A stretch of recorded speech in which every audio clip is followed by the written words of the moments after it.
This past weekend, I had an amazing experience. A subscriber recognized me on the street and stopped to chat with me. I was so pleased because this is the first time I've ever been recognized out in public. And if anyone ever sees me, I'm always happy to have a chat. So please don't be shy. Feel free to approach me. During our discussion, I was saying how I was trying to come up with some interesting topics for future videos, and he recommended that I do something about Eurovision.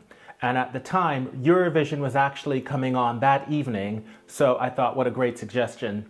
So yet another reason why I appreciate being stopped, because you guys can give me great ideas about topics I can talk about. Growing up in the US, I'd never heard of Eurovision. I moved to the UK in 1999, and sometime right after that I heard about it for the first time, but I didn't really know much about it. In 2003, I attended my first Eurovision house party in Brussels. It probably was my last one actually as well.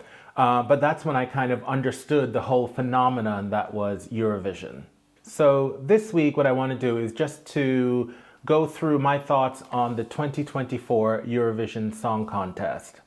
At the end of the video, I've actually put the recap that they show just before the voting, where it shows like a little snippet of all of the songs.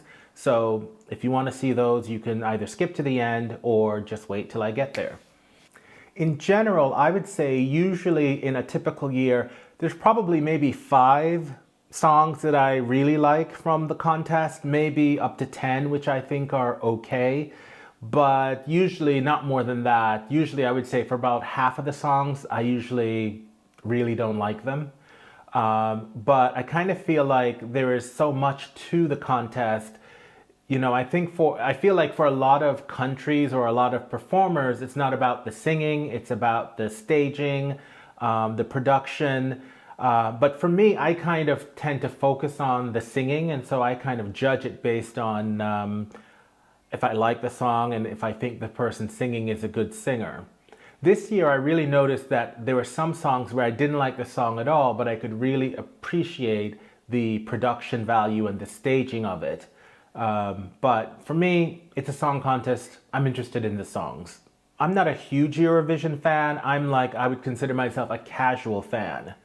So for example, you know, I live in Finland, so I knew who the Finnish entrant was for the song contest, but I'd actually never heard the song.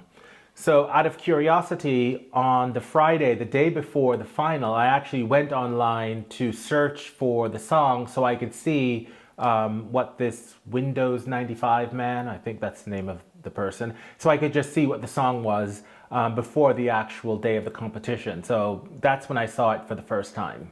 Saying this, it also means that I never watch any of the semifinals, and I also don't watch the national competition. I just watch the final, and that was the same when I was in the UK. I never watched anything. I only watched the final. This year, when watching the final, I sat and I just watched all of the singing. And once all of the singing was over, I then went back and kind of ranked my favorites, my top 5, just to see, okay, these are the ones that I liked. And having just heard them once, my initial impressions were that my favorites were in order: France, Israel, Ukraine, Latvia, and Germany. That was my top 5. Now, having said that, after listening to the songs a couple times, I think I would actually change places with Ukraine and France. I think I preferred Ukraine now that I've heard it a few more times.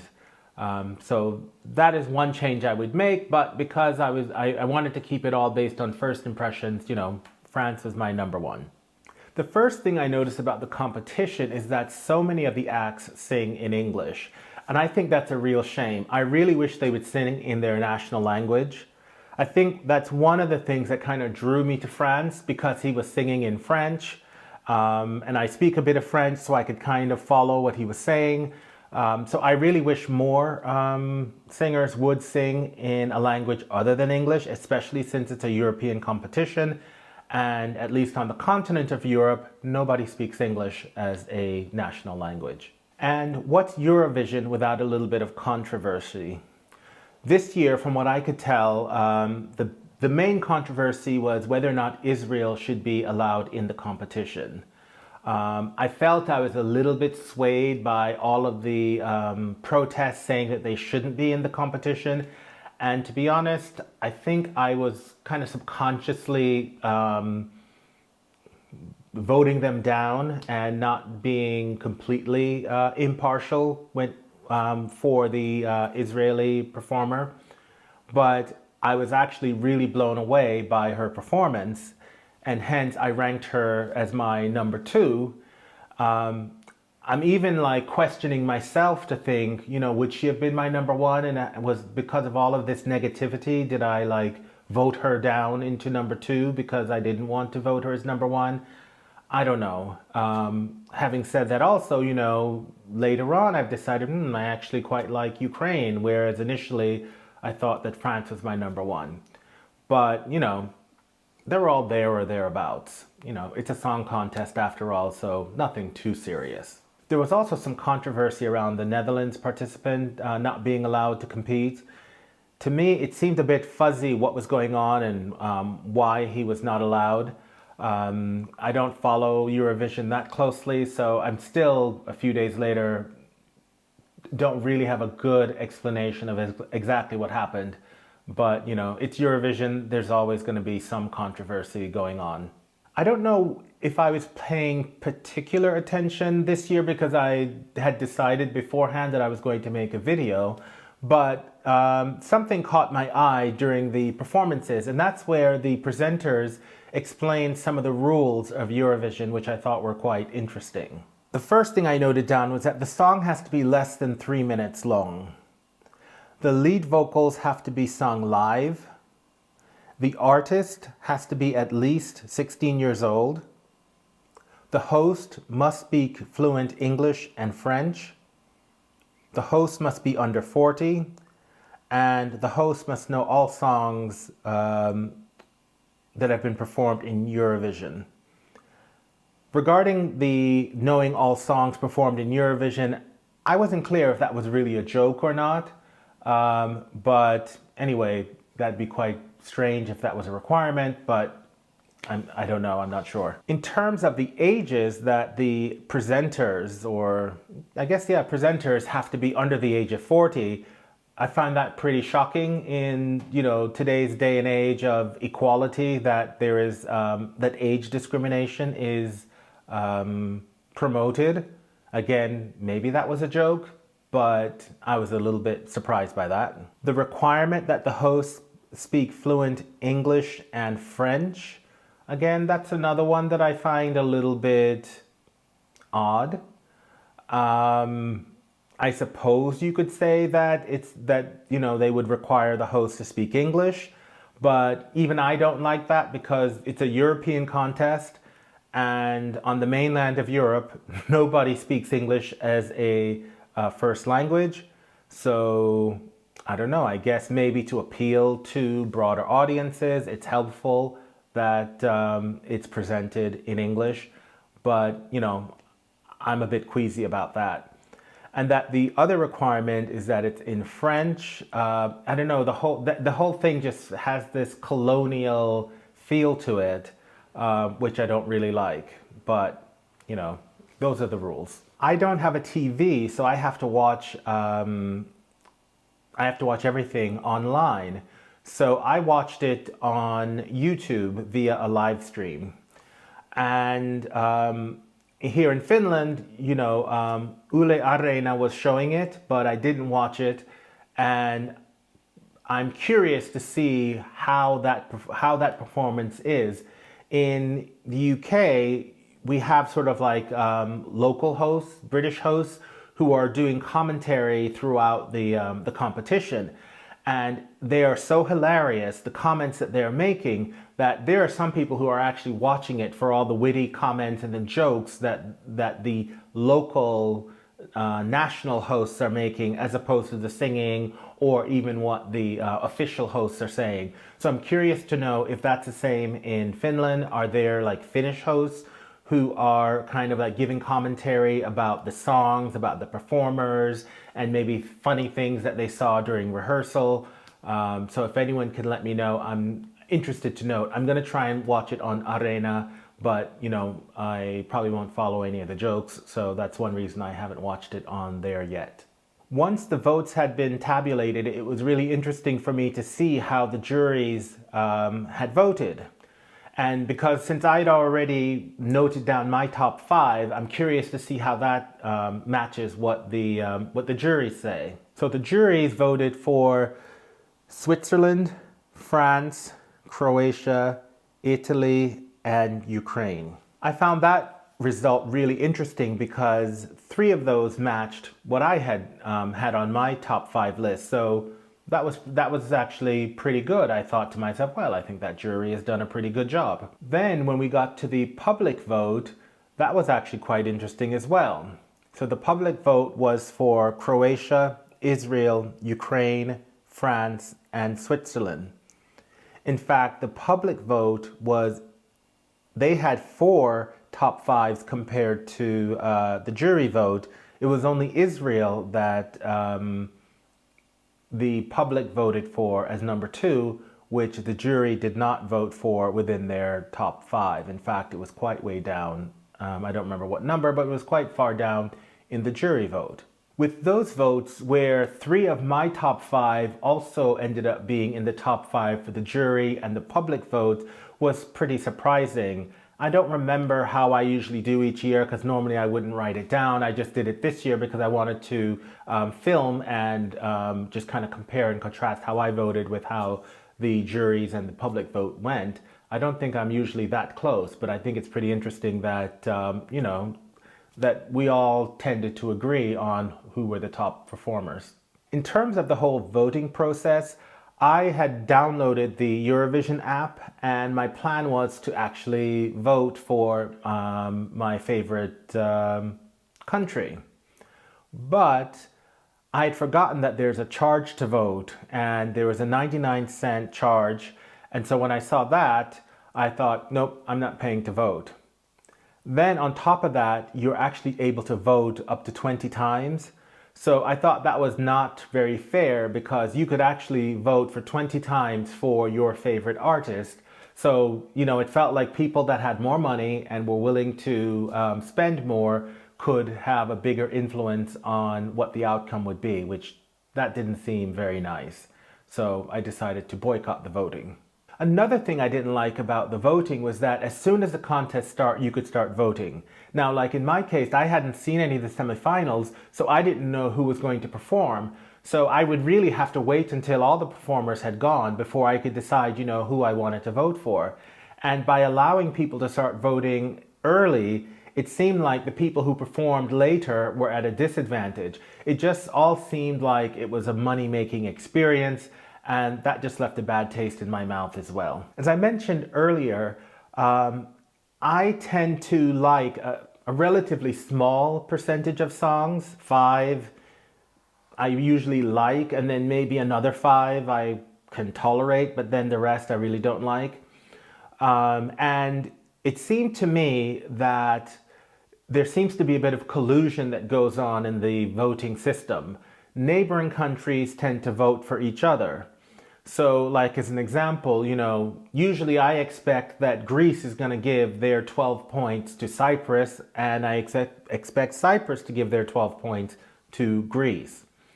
In the UK, there was always kind of like a big discussion about it because UK, we would give our 12 points to Ireland and, hope that they would reciprocate, which they never did. So UK, we didn't have any neighbors that would give us reliably their votes. So it always seemed like UK was always low down in the rankings.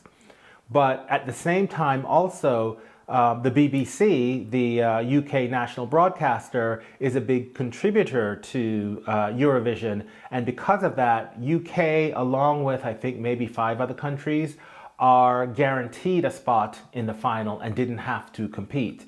So I don't know, maybe that kind of put people off because they felt like, hey, UK, you guys don't even have to compete to get into the final and we have to compete. And maybe for that reason, they voted UK down. And I think there were over the years discussions in the UK for people to say, hey, this is our tax money going into this Eurovision, and there were several years, maybe not several, there's a few years I remember where UK actually ended up with 0 points. And so there was talk that maybe UK should just drop out of the competition completely. Then some years later, they've introduced this kind of two-tier system, this jury system and the public vote. So in theory, the jury system is supposed to be impartial, and then the public vote is, the public vote. But, I don't know. It was interesting. This year, UK was the only country that got 0 points in the public vote, which could seem a bit unfair, but as I said earlier, I actually really agreed with the voting this year, and I thought the UK song was rubbish. So I can't blame the public for giving it no points, because to be honest, I wouldn't have given it any points either. That's it for my thoughts this week on the Eurovision Song Contest. If you stick around, I'll play the recap of the 25 songs that featured. Otherwise, thanks for stopping by to check out this video, and I will see you next week.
It's killing me slow, trying to make me just another believer. Everybody just pretending they're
sä tiesko parem tuen.